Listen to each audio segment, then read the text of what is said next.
No programa de hoje, temos a honra de receber o zootecnista Dr. Rafael Neme. Tudo bem, Rafael? Seja muito bem-vindo ao Sinalcast.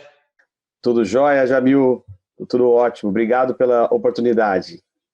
Prazer é nosso, Rafael. Se tu pudesse nos contar aí um pouco da tua história, da tua formação acadêmica, um pouco da tua experiência em suinocultura. Jóia, Jamil, claro. Bom, eu já estou atuando no mercado há 20 anos, no mercado de aves e suínos, e desde a universidade a pauta suinocultura já estava presente, né? Na zootecnia e na pós-graduação, sempre estudando nutrição e produção de monogástricos, o temas suínos sempre foi muito presente. No entanto, quando eu vim trabalhar, né, nas indústrias, aí sim a suinocultura se fez mais presente e real, né? Saiu dos livros, veio para a prática.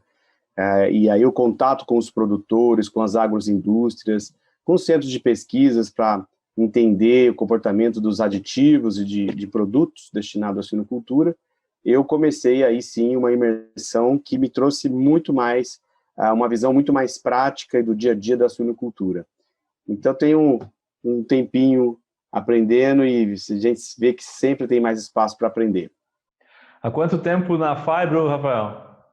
Completando 3 anos nesse mês, aqui no Brasil, gerenciando a Fibro Brasil. Legal, legal. Não, excelente, excelente. Te agradeço novamente, Rafael, pelo teu tempo e pela parceria aqui conosco do Suinocast. O tema da nossa conversa hoje ele pode ser muito amplo, ele pode ser muito específico, mas a minha pergunta, eu faço uma pergunta para ti, para a gente abrir o nosso episódio, que ela é uma pergunta que a gente escuta muito no campo, muito na pós-graduação, muito da agroindústria, que é quais os pontos a gente tem que levar em conta quando a gente vai ter a tomada de decisão por uso de um aditivo alimentar, principalmente nesse momento que a gente vive aí de vários aditivos alimentares, várias alternativas ao uso de antimicrobianos. Excelente, uma pergunta que dentro da academia ela existe quando a gente vai pensar em pesquisa, né? Qual a racional para você estudar e pesquisar algum princípio ou alguma ideia, e ela se aplica no campo também, né? Ou seja, como é que eu devo analisar oportunidades para uso de aditivos no campo? Eu penso que quando analisamos os aditivos disponíveis no mercado, para uso, né, em produção animal, nós encontramos várias categorias com propostas distintas, Jamil. Como, por exemplo, as enzimas, né, super conhecidas já e super estudadas, que favorecem o melhor aproveitamento dos alimentos. Então, em tempos de rações, de custo de matéria-prima muito alto, as enzimas são aditivos importantíssimos para a redução de custo, né? Esse é o maior viés do uso de enzimas, redução de custo das rações. Mas temos também outros aditivos, como os ácidos orgânicos, né, também muito amplamente estudados e utilizados hoje na suinocultura, que ajudam a diminuir a microbiota patogênica, né, no estômago do leitãozinho e, consequentemente, a entrada no intestino desses leitões. Então, existem esses aditivos, os ácidos, né, os melhoradores de desempenho, por que não? Os antibióticos, os melhoradores de desempenho, que são permitidos no Brasil e entregam resultados interessantes, que têm, entre várias funções, ajudam a modular a microbiota intestinal, né? Sendo que existem outros efeitos reportados em pesquisas, como algumas moléculas melhoradoras de desempenho têm um efeito anti-inflamatório, mesmo que sutil, mas tem, né? Ele ajuda a diminuir a inflamação intestinal. Outros melhoradores de desempenho ajudam a promover uma melhor digestibilidade e aproveitamento dos nutrientes. Veja você, né? Essa não é a proposta principal dos melhoradores de desempenho, mas a gente sabe que os vários estudos mostram que eles também entregam alguns outros benefícios, além de modular a microbiota, né? E, não por fim, porque existem muitos outros, mas pelo menos para não me estender demais, os probióticos, né, que são amplamente debatidos e utilizados na indústria, né, que são micro-organismos benéficos, com diversas propriedades, como produção de bacteriocinas, são moléculas responsáveis pela modulação da microbiota intestinal, exclusão competitiva, amplamente também discutido, né, excluir a possibilidade de uma bactéria patogênica se aderir àquele intestino, né, e é bastante estudado esse mecanismo de ação dos probióticos também. Melhoria de digestibilidade, veja você, né, As bactérias também podem ajudar a digerir algumas fibras que estão na ração desses animais, e melhorando o aproveitamento dos nutrientes. E, por fim, modulação da resposta imunológica. Esse é um tema muito importante que temos muito a aprender ainda, e os aditivos estão nesse caminho. É modulação de resposta imunológica, no entanto, Jamil, com pouco gasto de energia, né? Nós não queremos colocar nenhum aditivo na ração, nas rações, que estimule demasiadamente a resposta imunológica do animal, porque a partir de um determinado nível dessa resposta, ela necessita de muita energia, e não é isso que a gente quer, né? A energia tem que ir para produção de leite na fêmea, para ganho de peso nos animais de produção de carne, e assim por diante. Perfeito, perfeito. E até me veio um questionamento na cabeça. Eu não sei a resposta, por isso vou te perguntar também, Rafael. Eu acho que os aditivos, claro, né, nessa onda, nesse movimento de uso racional de antibióticos, se tornam cada vez mais presentes, e muito se fala da creche, né? Porque é o pós-desmame, a plasticidade intestinal, vários outros fatores que convergem para se utilizar aditivos nessa fase. Mas o que tu vê como sendo hoje a principal oportunidade assim, para a pesquisa e o uso de aditivos? Tu acha que ainda segue sendo a creche, ou a gente pode falar, por exemplo, alguma coisa de fêmea tem crescido muito? Legal, ótima pergunta, e eu quero complementar um pouquinho ainda a anterior, que eu acho que eu não respondi, claro. Né, dos pontos em questão. Eu falei dos aditivos, mas os pontos em questão, para a decisão de um aditivo, eu acho que o que é importante é preciso identificar primeiramente quais são os pontos de melhoria primordiais naquela propriedade ou naquela indústria, né? Quais são os pontos de melhoria desejados pelos profissionais que ali trabalham. Então, aí sim, seja na fase de gestação, lactação, creche, na terminação, né?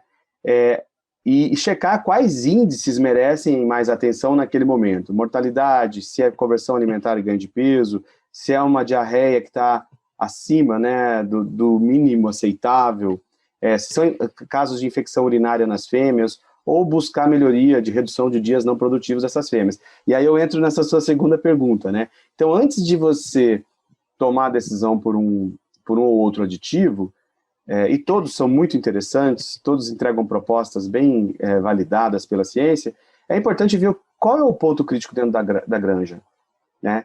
Leitões, realmente, aí encaixando na segunda pergunta tua, os leitões realmente, os estudos com leitões são muito mais realizados no mundo todo. Então, existe mais resposta, mais informação nessa categoria de produção de suínos.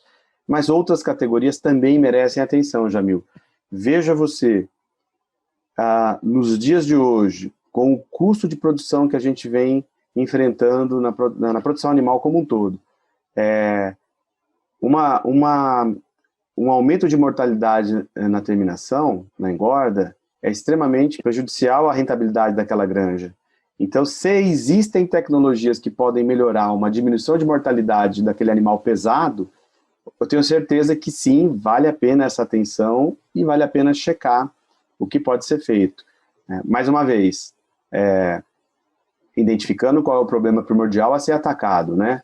Porque a gente sabe que produção animal é multifatorial, são muitos fatores, e a gente tem que estar bem atento e atacando cada um com a correção adequada para aquele problema. Perfeito, perfeito. E uma coisa que a gente conversa muito também a campo, quando o pessoal comenta esse tópico, aditivos alimentares, por que a gente fala que o resultado varia tanto de granja para granja? Às vezes o mesmo aditivo, a mesma molécula varia tanto de um sistema para o outro, a resposta, na tua opinião, Rafael? Pois bem, tem um pouco a ver com o que a gente acabou de falar também, né? De uma maneira geral, os aditivos agem de forma indireta, né? Ou seja, uma enzima exógena, né, uma enzima que é adicionada na ração, ela vai aumentar a digestibilidade dos nutrientes. Isso, a gente sabe que, sim, as pesquisas mostram que a repetibilidade de melhoria de digestibilidade com enzima é muito grande. No entanto, se a mucosa intestinal daquele animal não estiver saudável o suficiente para absorver esses nutrientes que foram liberados a mais pela enzima, parte dessa melhoria de digestibilidade vai ser perdida. Então, você investiu na enzima, você gastou, você fez um aporte financeiro para usar um aditivo, e a saúde intestinal daquele rebanho não vai conseguir aproveitar tudo que você esperava. Então, isso pode explicar um pouco, né, de mudança de granja para granja, porque as respostas podem sim ser diferentes. Agora, da mesma maneira, falando em probióticos, né, os probióticos precisam se multiplicar no intestino. E para quê? Para gerar substâncias benéficas para a promoção de saúde intestinal. No entanto, se a qualidade do milho, da farinha de carne ou da água daquela granja estiverem muito fora da especificação mínima, grande parte dos benefícios desses probióticos também não vão ser visualizadas pelo produtor, pelo integrado, pelo cooperado. Então, esse é o ponto, né?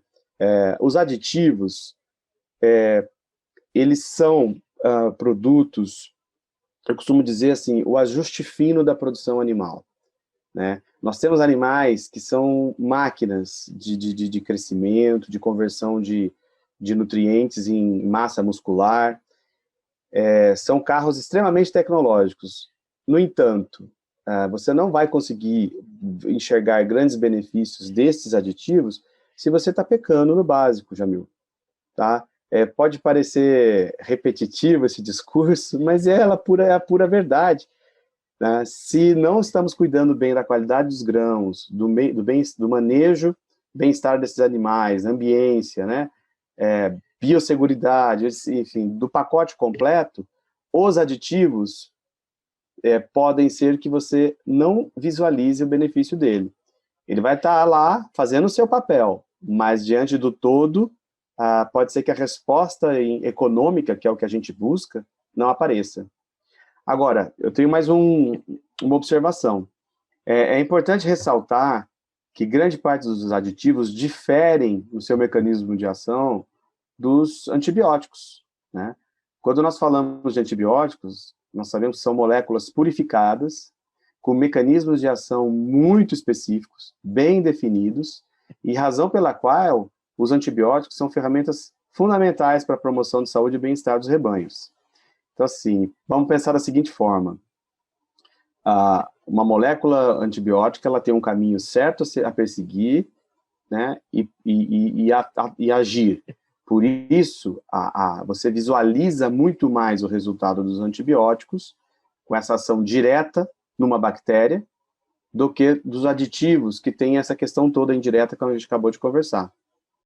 Certo, certo. Não, faz muito sentido. E até tem alguns estudos do Dr. Adam Moser, lá da Michigan State University, que ele mostrou diversas outras variações que não são entre sistemas, mas, por exemplo, a diferença do sexo, né?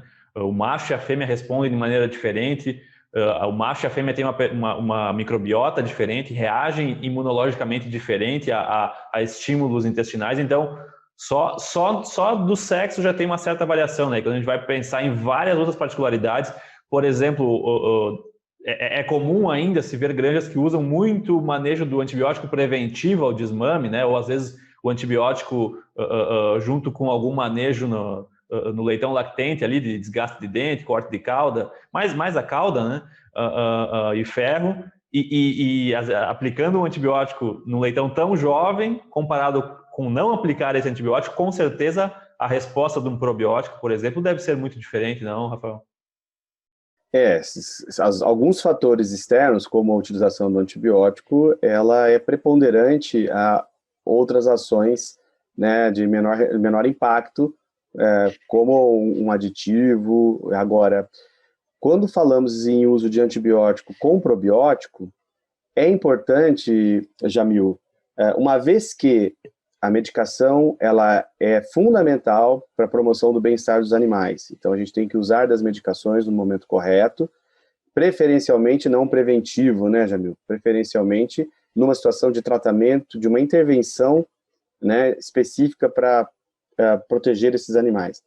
Mas, sendo necessário, os probióticos também passam a ser uma ferramenta fundamental, que é a questão de ajudar aquele animal a promover o equilíbrio da microbiota intestinal novamente, o mais rápido possível, né?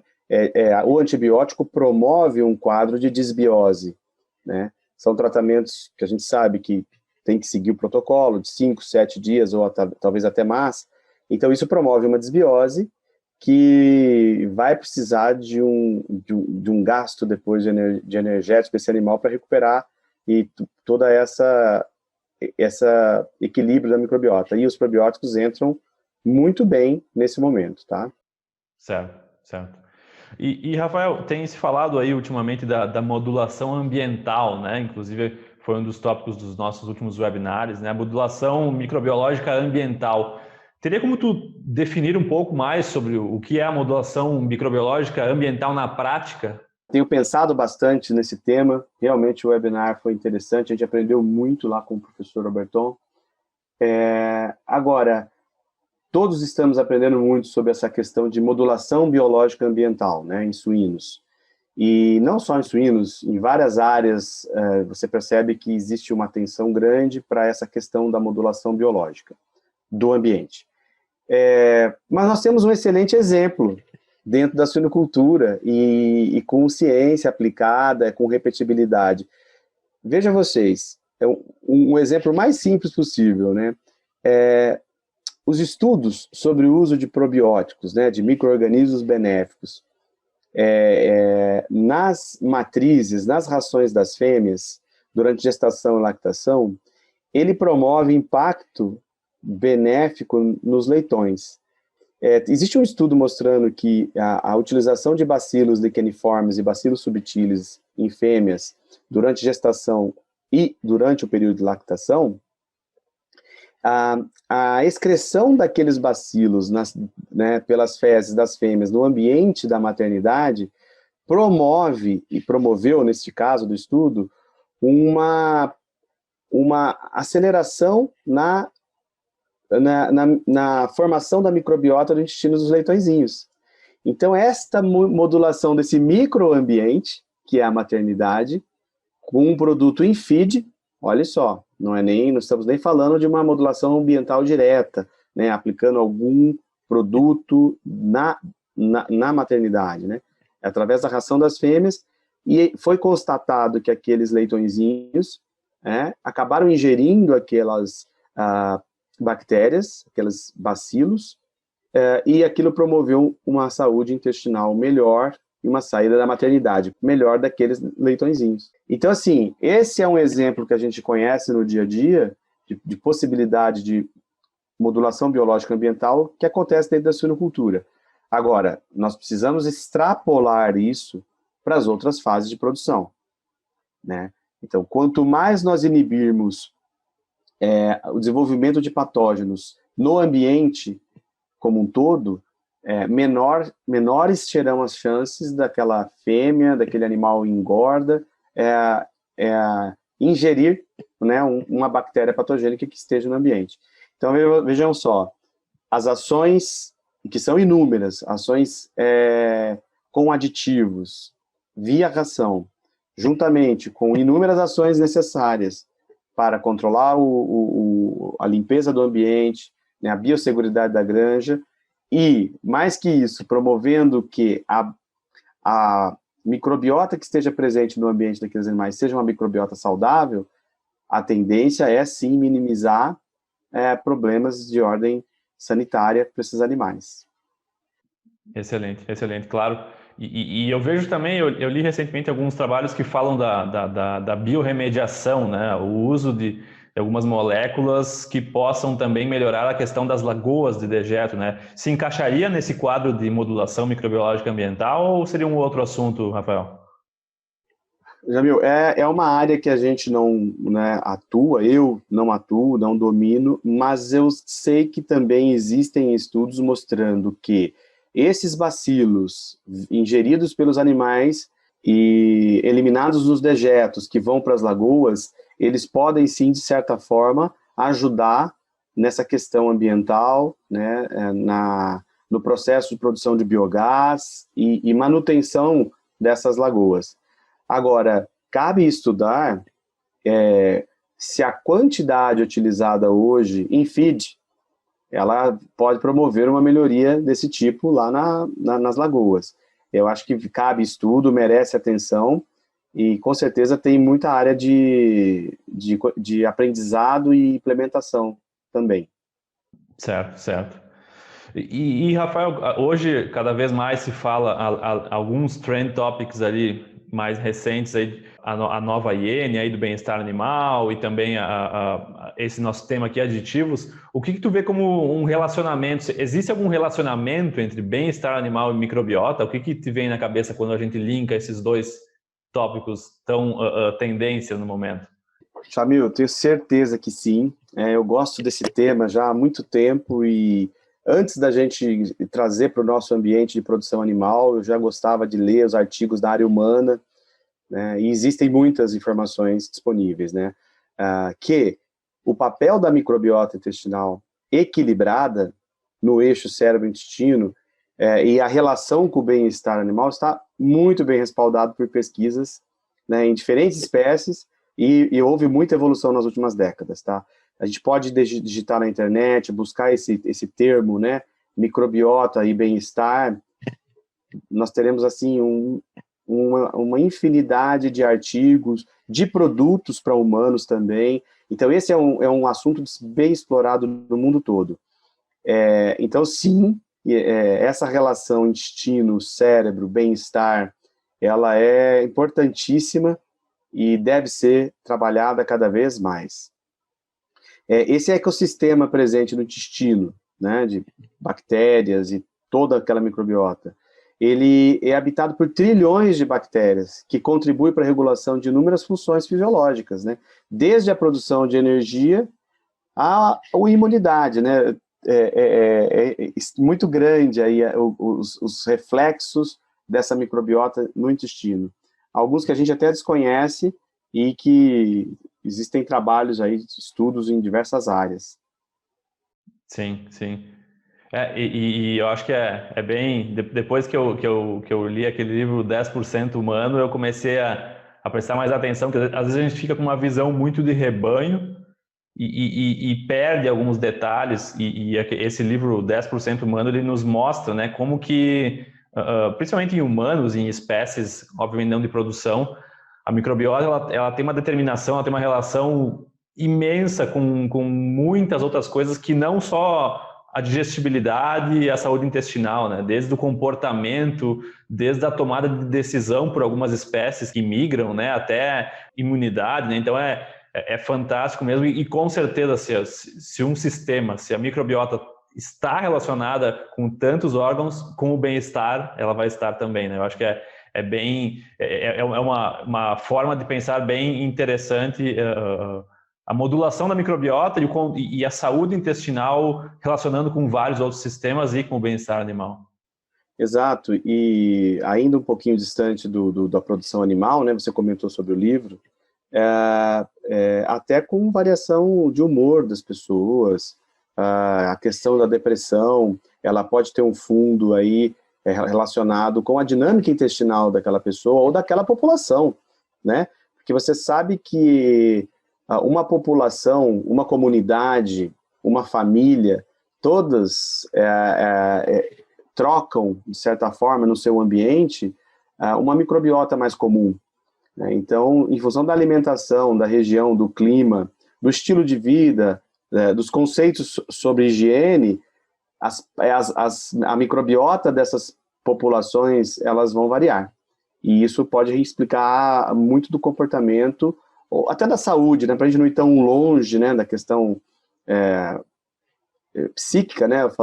Falei de até depressão, que tem estudos mostrando, mas da questão fisiológica mesmo, já tem reflexos bem conhecidos. Uhum. Exato. Não, é fantástico, Até citando novamente o professor Adam Moser, eles mostraram em alguns estudos, eu não me lembro de quando, que dosando alguns hormônios relacionados com a ansiedade de leitões, eles puderam perceber que existe um padrão de microbiota bem relacionado com alguns hormônios relacionados à ansiedade. E com certeza, né, o animal, a gente não quase nem mais fala um animal irracional, né? Ele tem sentimentos, ele tem comportamento e certamente ele tem medo, ele tem hábito de fuga, saciedade. Então acho que é uma ciência que eu também acho que é fantástica. Tem tanta coisa para a gente estudar ainda, né, Rafael, que sem dúvida, o estudo da microbiota e de estratégias que melhorem o bem-estar animal e a vida desses animais vai ser cada vez mais presente nos próximos anos. Seguramente, tenho certeza absoluta. Vamos aprender muito ainda. Exato. E, Rafael, para a gente aí, nos minutos finais do nosso Suinocast, como que tu vê o futuro assim, da suinocultura, por exemplo, 2030, 2035, não vamos avançar muito, porque não dá para... Ninguém aqui é mãe de nada, né, Rafael? Como que tu vê, assim, não digo o mercado, mas em que estado da ciência tu imagina que a gente vai estar nessa parte de aditivos alimentares, probióticos, quão consolidado isso estará na suinocultura? Olha, Jamil, eu acredito que nós teremos muito mais informações sobre o funcionamento do trato gastrointestinal, né? A gente fala muito disso, que produção animal não tem como, né, não falar do intestino e da conversão de nutrientes, né? Por isso que a gente está sempre falando desse tema, óbvio. E essa questão do intestino como segundo cérebro também. Então, eu acho que nós teremos muito mais informações. Por quê? Olha que coisa maravilhosa que tem sido o embarque de tecnologias, novas tecnologias na ciência, em todas na área humana, produção animal e na medicina, né? Então, o uso dessas novas ferramentas tecnológicas vão nos ajudar a descobrir muito mais coisas até 2030, como você comentou, né? E nesse novo cenário, com essas novas descobertas, nós saberemos, por exemplo, como modular melhor esse sistema imunológico, e diretamente no intestino, ou indiretamente, sem o gasto desnecessário de energia, porque o sistema imunológico é sempre muito, muito importante a gente falar, né, do sistema imunológico. Eu acho que com essas ferramentas e tecnológicas e os aditivos, o conhecimento desses aditivos, funcionamento do intestino, nós vamos saber sim utilizar esses aditivos de forma mais precisa. Eu acho que a precisão do uso desses aditivos lá na frente nós vamos ter mais conhecimento, né? Tudo em função da tecnologia, das tecnologias disponíveis. Por que não pensar que lá em 2030 nós teremos aditivos nanotecnológicos, né? Por que não pensar no embarque da nanotecnologia, que há muitos anos se fala dela, mas a implementação não tem sido muito simples, né, em várias áreas. Quem sabe, chegando lá na frente, com todos esses recursos de pesquisa, conhecendo mais o animal por dentro, com novas ferramentas, a gente consiga desenvolver aditivos com tecnologias que hoje a gente nem pensa em usar na indústria, né? Agora, eu sei, você sabe, nossos colegas da indústria sabem disso, que não é um aditivo sozinho que resolve o problema. São uma série de ações e cuidados que vão ajudar esses animais a crescerem melhor, com mais saúde e com maior bem-estar. Então, eu acredito que lá em 2030, nós teremos também aditivos específicos para potencializar o efeito das vacinas, né? As vacinas são importantíssimas, e hoje o nosso capítulo é aditivos, mas as vacinas fazem parte dessa composição, né, de tecnologias que a gente usa para produzir bem e proteger os animais. Então, eu acho que sim, aditivos e vacinas, nós vamos ouvir muito mais disso no futuro. Olha só que outro ponto interessante que eu estava pensando, modulação biológica ambiental e exigências nutricionais. Quanto nós poderemos economizar no futuro com a redução de níveis de nutrientes das dietas em um ambiente modulado de forma mais saudável, num ambiente com uma modulação microbiana mais adequada para aquele animal. E ele precisa de menos aminoácidos, talvez, menos vitaminas, porque ele não vai ter que acionar todo o seu aparato, né, imunológico, de defesas e tudo mais, porque a gente conseguiu modular melhor o ambiente. Olha que loucura. Já pensou? Quanto se poderá reduzir com esses custos, uma vez que hoje o custo da alimentação, eu acho que eu já falei aqui, essa deve ser a terceira vez, mas é porque nós estamos vivendo um momento muito crítico mesmo, né? O custo de alimentação hoje na produção de suínos, ele nunca existiu um nível de custo como tem hoje, né? Então, lá na frente, quem sabe modular o ambiente nos ajuda a reduzir algum certo nível de exigência nutricional. Veja bem, não estou falando do potencial genético do animal, estou falando do nutriente, da energia necessária para ele combater algum efeito adverso, né, do ambiente. E em 2030 eu penso também, Jamil, que o uso de tecnologias diferentes, como chips intradérmicos, né, monitoramento constante via sensores térmicos, sonoros, de qualidade do ar, essas novas tecnologias eu acho que estarão mais embarcadas na produção de suínos, né, e irão seguramente nos ajudar nas decisões de quais aditivos devemos ou não devemos utilizar junto com essas tecnologias, né? Então, acho que esse é um cenário que nos aguarda daqui 9 anos, em 2030. Perfeito, perfeito. Eu pensaria até também, vamos dizer, 2025, né? Daqui 4 anos. Tu acha que, por exemplo, para ajudar nesse uso mais estratégico, mais direto, a gente realizar mais provas a campo do que às vezes algumas provas com um ambiente muito controlado podem nos ajudar? Porque a gente escuta muito falar, e já viu em vários trabalhos, que o nível do desafio, ele dá muito a toada da dinâmica da resposta, né? Então, às Sim. vezes, tu acredita que trabalhos mais a campo, com os desafios tradicionais da indústria, vai ajudar isso também? Sim. Na verdade, eu acho que nas duas vias, tá, Jamil? Eu acho que nós temos que usar mais essas ferramentas para ir a campo e aí conseguir entender o que está acontecendo com os animais naquela realidade de maior desafio sanitário, de maior estresse por competição de coxo, de comedouro, pela própria hierarquia que se estabelece dentro de um grupo de suínos. Então, assim, sim, a gente tem que usar essas tecnologias para campo e identificar as respostas. No entanto, nós temos que usar essas tecnologias também para a pesquisa básica, né? A pesquisa em centros experimentais, que continua sendo importante, né? Então, nas duas vias, eu acredito, e a gente já vê, né, o embarque dessas tecnologias para ajudar na coleta de informações e conclusões de diferentes pesquisas, né? E aí em todas as áreas, seja em nutrição, com aditivos, seja com medicamentos, seja com genética, seja com bem-estar animal, ambiência, em todas as áreas é possível utilizar essas ferramentas de medição, né, em tempo real. Excelente, excelente. Não, perfeito, Rafael, concordo plenamente com tuas palavras. E, Rafael, a gente sempre faz algumas perguntas no final de cada episódio para todos os nossos entrevistados, para te conhecer um pouco melhor. Rafael, me diz assim, o Rafael pessoa, não o Rafael profissional, o que tu ainda tem vontade de fazer na vida? Olha, o Rafael gosta muito de música, né? Dentre né, a nossa agenda de trabalho, de muitos compromissos, eu tento me desenvolver mais no lado musical e né, eu tenho uma guitarra que me acompanha já há mais de uma década e o meu objetivo é que ela me acompanhe cada vez mais, né? A música é o que me move, eu gosto muito e esse caminho eu tenho certeza que me faz feliz. Que legal, que legal. Não, muito bom, muito bom.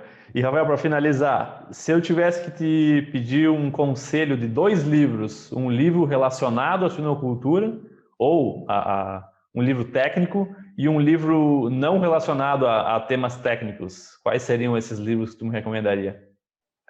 No universo de suinocultura, um livro que já está na minha escrivaninha é o livro de Bem-Estar de Suínos, do Cleandro. Eu acho que é um tema que todos nós precisamos prestar um pouco mais atenção para mudar o nosso mindset de como olhamos para os animais, né? Essas décadas de publicações foram muito voltadas para a sanidade, nutrição, manejo, existem inúmeros materiais, mas eu acho que esse livro do Cleandro pode nos ajudar a olhar um pouquinho diferente para essa mesma produção animal, né? Então, fica como uma dica aí. Perfeito. E o livro não relacionado a suínos?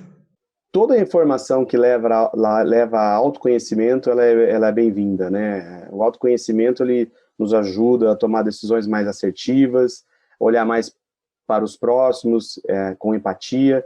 Eu vejo por esse lado. Então, eu gosto muito desses livros, e um livro que eu li e estou relendo é um livro chamado Persuasão.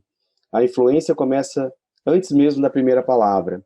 É uma forma de raciocínio que nos ajuda a sempre nos colocarmos na posição dos outros, entendendo o contexto né, seja numa conversa individual ou num grupo, eu acho que é importante a gente estar entendendo as mensagens, né, as respostas das pessoas, né? Então, e olhando para a gente também, né? Então, eu acho que essa fica a minha dica.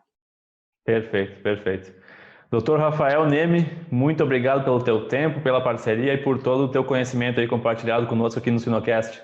Eu que agradeço, Jamil, agradeço em nome da Fibro, essa parceria forte que se estabeleceu ao longo desse 1 ano já de trabalho conjuntos, e muito obrigado. Um abraço para vocês, um abraço para todos. Um abraço, Rafael. Até mais.